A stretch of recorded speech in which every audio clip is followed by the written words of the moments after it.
mean, this is unbelievable. The government, again, runs out of cash tomorrow, which means that unless the Senate votes for a temporary spending bill, 5 days, 6 days, 6 months, to keep the government open, all but essential government services will be shut down midnight Friday. Democrats and a few goofball Republicans have decided to hold the entire funding of the U.S. government hostage for a deal to give legal status to 800,000 illegal aliens brought here as minors. Yes, you heard that right. Members of Congress elected to represent the interests of Americans and uphold the Constitution of the United States have now fully exposed themselves as nothing more than a permanent lobby for open borders and unending cheap labor. It is a total travesty. Now, the president, despite not having campaigned on giving amnesty to anyone, was willing and is willing to do a deal to help the DACA people.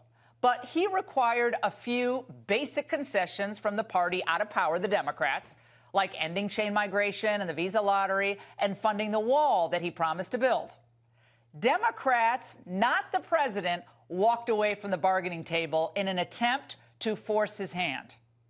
Now, I was thinking about this today. Do you remember who was blamed by the media back in 2013 when a few conservative Republicans, was Ted Cruz and Mike Lee, they were the party out of power then, forced a government shutdown? Remember, it was about Obamacare. Well, the media and the party in power then unanimously blamed Republicans.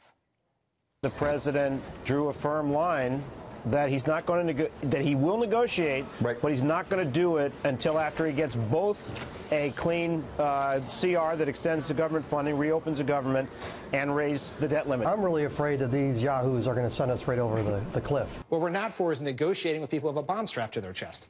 We're not going to do that.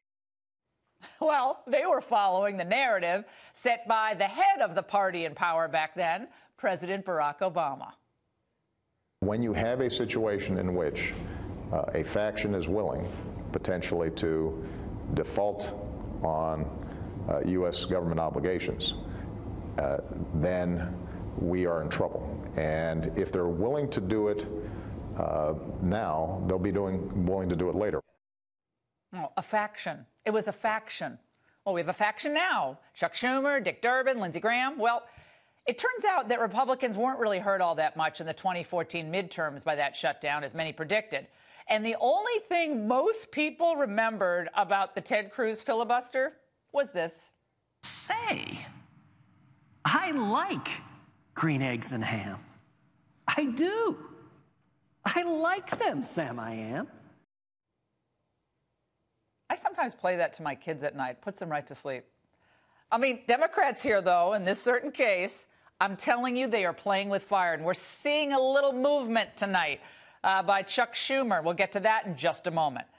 A new CBS poll that was just released shows that even among those who support helping the DACA folks, Americans do not want to shut the government down to do so.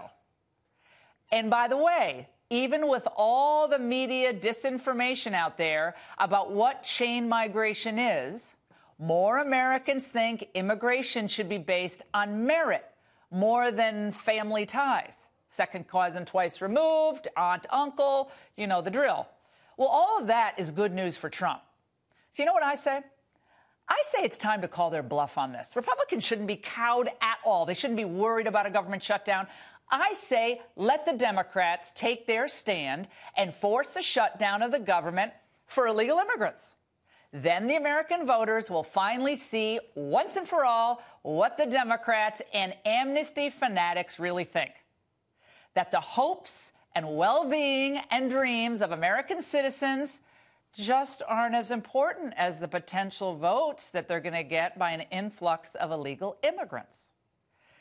And speaking of exposing the truth, Republicans in the House have finally seen the contents of that House intel report on the Fusion GPS dossier and the Mueller special counsel investigation. And apparently, it is a blockbuster. Sources are telling the Ingraham angle that the contents paint a disturbing picture of misdeeds and corruption inside the Obama FBI, which runs straight into the heart of the special counsel's office. And as of now, The report is secret, but many members of Congress are asking the Speaker, Speaker Ryan, to move to declassify the document and release its contents. The intelligence memo that we have just read is so alarming that it must be immediately disclosed to the American people. I couldn't agree more with that point. Speaker Ryan should cut through whatever bureaucratic protocol is necessary to see that the contents of this report are made public. Let's remove all doubt about what's in that report. And I'll tell you this. If it turns out that our FBI has been compromised and that American citizens have been targeted for surveillance for purely political reasons, or that the Obama Justice Department and maybe even some in the White House were in on it, boy, do the people have a right to know. And they have a right to know now, not 6 weeks from now and not 6 months from now. Remember, this dossier, this Fusion GPS dossier, was a campaign-generated document paid for by the Democrats. And if it was used to justify spying on anyone associated with Donald Trump, heads should roll. It's time to expose this entire circus to the sunlight. All of us should be able to trust federal law enforcement to be objective and certainly not filled with some vengeful political hackdom. We all deserve that. And in this case, of course, the president and anyone else in Robert Mueller's sights, they deserve it too. And that's the angle.